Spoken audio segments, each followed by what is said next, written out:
rich. What are these five things that you say rich people do that they think differently to the rest of us, and how we can end up emulating what they do? No, absolutely, you're dead right. It's not a question of luck. The answers have been studied globally, and they're made available through sources like the Forbes magazines and MSNBC. The number of studies on the differences between poverty and wealth, and how you can go from one to the other. The answers are absolutely available. And the very first one, it's a bit of a philosophical idea. One of the most important things that humanity ever did in terms of our own development is what we call the discovery of ignorance. In other words, it was the first time in our own history that we said, you know what, we don't know the answers and we should find out. The discovery of ignorance happened around the sort of 14th or 15th century, and that was the beginning of the scientific movement. And the whole idea there was saying, rather than turn to guides and gurus and people who claim to have the answers, as though every answer was already known, let's ask questions as though we don't know the answer and go and find out. Now let's apply that to the world of poverty versus wealth. Poor people certainly know that they are poor. I've been there and I was aware of it at the time. It's awful. But what we often don't do is we don't come to that realization that we are poor because we lack specific answers. For most poor people, we stop at, I'm poor because I don't have money. And there's much more to the picture than that. I'll say something quite controversial here. Money doesn't cure poverty. The ability to generate money cures poverty. And that implies certain answers that we need to have. So the very first step is admitting our own ignorance. We're not poor because we lack coins. We're poor because we lack answers. That's our starting point. Okay, but then perhaps I should have asked this question first, right? Because you said that that's the first of the five. But then before you go to the other four, what defines wealth? When we're talking wealth, I'm hoping against hope that we're not talking about somebody being able to buy a 1 point something million rands car and live in a 3 point something million and acquire debt. Absolutely, yeah. In fact, that's one of the mistakes that people, even in the wealthy side of things, make. Is Michael Jackson earned over $1 billion in his musical career, Yeah. but he outdebted his earnings, if that makes sense. At a He certain spent point more in than what his he life. earned. Yeah, absolutely. Funny enough, he's earned $2 billion since his Since he death. died, in fact, he's become richer. He's in much death wealthier than now what that he he's was in dead. life, yeah? Yeah, Yeah. but yeah, absolutely. So what is wealth? Well, let's take the idea of the word rich. Rich implies something different to the median average, and there's actually quite an interesting philosophy built into what I've just said there. For someone to be rich, it means that they are different to most people. And that also implies that they think differently and act differently. Now, we'll come back to that one. That's about our third or fourth tip out of the five for how to become wealthy. But it is incredibly important that we distinguish that the very idea rich means not normal. It's not the median average. Yeah. And then, we were talking about the five things. So we did one. What are the other four things? Okay, so the second thing, the rich people we're talking about self-made wealthy people here. So forget people Yes. who have inherited or anything down those No, lines. because I don't think that That's not counts. useful That's to us. Daddy's money. Yeah, So absolutely. that doesn't And count. interestingly, though, the majority of billionaires around the world are self-made. Yeah. So it's actually very rare that people become incredibly wealthy simply through inheritance. We That's can the count them. exception. Warren Buffett, we can count them. Bill Gates, what's the Facebook guy's name? Mark Zuckerberg. Mark Zuckerberg, yeah, absolutely. We could go on and on. Yeah. And in Africa, the stats show that all billionaires in Africa own their own businesses. Wow. Isn't that an interesting thought? Absolutely. Yeah. Okay. So our second idea is the rich do not or did not think like the people around them. They thought like and studied the people above them in wealth terms. That's incredibly important because when you are, shall we call it, stuck in a thought community and you are all pooling your thoughts about what works, basically it becomes the blind leading the blind because everyone is at the same level. And typically, if you live among either working class people or very poor people, the answers, the solutions that are put forward tend to be about getting a job and getting more pay. Now, just about every study ever done on real wealth says that that's not the path. It's not going to get you there. So the problem is when you are studying the thought patterns of the people around you, you do not have access to the thought patterns of the people one step up. Yeah. You have to find a way to access those thought patterns. And that's where you find very different answers. I mean, just let's take one example of it. Working class people always think it's about getting a promotion or working longer hours in order to get more money. And the promotion or even the increase is just always standard. Yeah, it's Yes, incremental. It's not going to make a real It's difference. incremental, Yeah, yes. yeah. We're also talking about relatively small amounts of money. I mean, even if you got what a working class person would consider a big raise, say 10, 20,000 rand extra a month, it's not going to make you rich. Yes. When we're talking about wealth, that is a whole different dynamic. And the simple answer there is the people at the next level up understand that A, wealth all comes from sales, and B, to become the wealthy person, you have to own the sales, as opposed to doing the sales. Let me explain what that one means. Bill Gates understands that you have to own the sales, but he's not out there selling one computer at a time. Yes. That would keep him very poor. Yes. But instead, he's got tens of thousands of people who are doing that for him. He Yes. owns the sales function, and that multiplies his income. So that's Wow. kind of the trick there. So our first one is we've got to understand that we lack answers, the discovery of ignorance. The second one is... because remember, people are writing. Should we make notes? Yes. Cool beans. Okay, Lack first one. answers. First one, the discovery of ignorance. Admit that we don't have the answers. Yeah. The problem is not a lack of money, the problem is a lack of answers. Yes. That is a seriously important distinction. Second one, the rich people don't think like people around them. They study the people above them. And the Study people above them, you. people who are earning a lot more, generally look at wealth creation in very different ways to the Yes. people around you. Yes. They're not talking about getting a job or getting a promotion. Yes. They're talking about opening a second, third, and fourth business. Yes. Yeah. Agadax. Okay. So we're at the third one now. Third one. Yes. The rich know that qualifications help, but qualities are much more important. You need to qualify that, because what we also don't want is to give people the perception that you don't need to get Absolutely, educated. yeah. In fact, in the book, How the Rich Think, in 50 Ways the Rich Think Differently, I talk about what I call yes buts, where I say that I really have to sort of appeal to the reader and to the listener to say, bear with me here, I'm not saying that this is unimportant, but it's what I call a yes but. So, qualifications do help. Certainly. I mean, I've got a university degree. I studied through UNISA part-time while I was working. But a university degree in and of itself will not make you rich. Yes. And I'll say that flat out. Yes. And I'll also say, if you don't have access to a high school education or to the possibility of a university degree, that doesn't preclude you from wealth. You can still become stinking rich without either one. It's absolutely possible.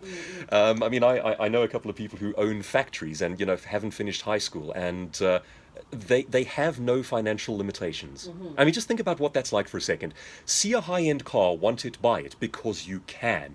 I want to go overseas on a holiday, and you do because you can. Now, these are people who have not necessarily followed the conventional educational route, but they So have you call found that what, wealth quality, answers. What? Yeah, okay, so Qualifications help, but qualities matter more. Quality. Now, what are those qualities? Generally speaking, they are what we call the soft skills qualities. So, leadership, first and foremost, leadership skills, public speaking skills, communication skills, and above all, and this is leadership, the ability to rally people and get people working together toward your goals. So there again, that's becoming the boss of your own company. Okay, so qualifications help, but qualities help much, much more. The studies done on the kind of personalities of people who tend to become self-made millionaires and billionaires indicates two interesting qualities. The one is that they are relentless drivers. Yeah. So in other words, these are people who just have a lot of push. When they want to get something done, they darn well get it done. They don't doubt themselves, they don't vacillate backwards and forwards, they don't sort of get emotional, go and for it. they simply focus on it and do it. And if they can't find one way to do it, they go around the back door and they find another way. So that quality of being a driver, a pusher, is almost synonymous with self-made billionaires. You have to have it. Good news is it can be developed. Yes. So if you are a very shy, quiet person, that's not a wealth disqualifier. It just means that you've got to find your own ways that line up with your personality and who you are to keep driving your goals relentlessly. Got it. Second quality that all rich people seem to have in common, they're fascinated by numbers. Now, here's the interesting thing. It doesn't mean that they are mathematical people at all, not even slightly. What they've done is they've found a metric that works for them, and they focus on that. So say, for example, me, I write books. My metric might be, how many books can I write? And I become fascinated and absorbed by that number and growing that number. Now, for you, that might be things like, how many songs can I write? How many businesses can I start? How many countries can I go into? Whatever the case might be. And you often find that beyond a certain level of wealth, self-made millionaires and billionaires don't really care how wealthy they are in terms of the money itself. What they're interested in is the chasing a metric. So, for Wow. example, they might say, well, that billionaire that I'm competing with has X amount. I want need to get more. past that. Yes, I want yeah. more than So it him. actually stops being about money. It starts being about chasing a number. You're almost competing with yourself. It's spot on. Couldn't have Yeah. said it better myself. That's Yeah. exactly what it is. Yeah. So you find something that's meaningful to you and you chase that number radically. Yeah. Next one. What are we up to here? That brings us to number We were at 4, I number believe. 4. We're going to number 5. Okie Because dokie. number 4 is you find something that's meaningful to Yeah. you. and Find a you- metric and chase it. You chase after it. Absolutely. Yeah. Okay, so number 5 then, and you know what, I might just give you a bonus number 6. Okay. Yeah, I'm going to cheat today. Okay, so this one is going to sound a little complex, but I'll explain it. The rich don't focus on work. They focus on money generating behavior. Okay. That's almost similar to number 4. Yes. Yeah. Yeah. It leads us off in a different direction, though. So, we are often taught that work is noble, and I do believe that. But it is entirely possible to work incredibly hard, backbreakingly hard, your whole life, and still die poor. Die poor. Yes. Yes. So there's something missing from that equation. Yes. Money generating behavior. Let's take a very simple example. Let's say you are you want to be a writer, and at first you decide you're going to go and write 20 different articles for your local newspaper, local community paper. You're not going to make any money on that. If you're lucky, you'll get paid, but chances are you won't. The most you get is a byline. Exactly that. And you've worked incredibly hard, but the reward, the remuneration is incredibly small. If you look at raising your value and you practice money generating behavior, Yeah. instead of wasting your time on writing lots of small articles, you're going to put a lot of thought and focus into getting one big one. Yes. So writing something for, like, say, Forbes or National Geographic or something at a high level where your input is much more highly rewarded. And everything that I do as a speaker and author really comes down to this one dynamic. I talk about raising your value. Yes. Because you can do the same thing and get a small amount of money or an enormous amount of money, depending on how you've raised your perceived value. And I mentioned this the last time I was here. I mean, if you're, for example, an unknown consultant, you might do a bit of work for a company, they pay you X tens of thousands, even hundreds of thousands, which is good. Yes. But then Richard Branson drops by, does a half-hour presentation, and they add 3 more zeros to his fee. In fact, I heard yesterday that Barack Obama was Yes. offered 400,000 American dollars just to come and speak for 30 minutes. I was like, wow. Isn't that amazing? Multiply that by 13.5 in Yeah. the current rand-dollar exchange. Absolutely. You're talking well over 5 million rand. Yeah, that's sort of off the For top of my 30 head there. minutes of talking. Absolutely. And it's got nothing to do with how hard he's worked. Yes. It's got to do with how he's perceived and how he's positioned and the perceived value of what he does. Absolutely. And you can do that in any career line, regardless of what you're into, what your passion is. You can find ways to exponentially multiply the value of what you do. Yes. One quick thought on that one in passing. Most young entrepreneurs undervalue themselves. I see this in the world of speaking. A person gets into the world of professional speaking and they put out their fee. And I look at their fee and I go, dude, you've got to double it. Yeah, because that's so low You're that the underselling market won't yourself. take you seriously. Yes. And your pricing is part of your total perceptions. Exactly. Yeah. Exactly. Okay, so the next one, and This is the bonus. this is the bonus one. Now, I've got 50 different ways the rich think differently in the book, so I've had to narrow it down to the ones I like the thank most. You, we appreciate No, it. sure. The rich focus on the top line, not the bottom line. The rich focus on the top line and Not the bottom line. If What's you the are difference? if you are bottom line oriented, you are basically focused on saving and not spending too much money. That is not a recipe for wealth. Because you need to spend money to make You, money. you absolutely don't you? do, yes. And in fact, it's also a matter of where you place your energy. You'll find among working class and poorer people, they tend to spend 80% of their time, when they think of wealth, they think about saving money. Yes. Now, you can save yourself rich, provided you've got 70 years to do it. Okay, so basically, it's what they call wheelchair wealth. Yes. You know, it's Yes. almost You're pointless. too old to even enjoy it. Too old to enjoy it. Yeah. Now that's the problem with saving. We do need to save, and we should not spend in irresponsible ways. But I reckon we should be flipping that 80-20 rule. 20% of your time goes to saving and to making sure you're not spending irresponsibly. 80% of your energy goes to generating new income. Focus on the top line, on how much is going in, not how much is going out. And I always use an analogy for that one. Say, for example, you are a group of hunters, and you're living in prehistoric times, and you've gone out and you've got yourself 3 buffalo, and winter is setting in. Now you've got this debate on your hands. Do you keep the 3 buffalo and try and make them last through winter? Yeah. And you know in the back of your mind that 3 is not enough. You're in debt. You're going to starve to death that winter.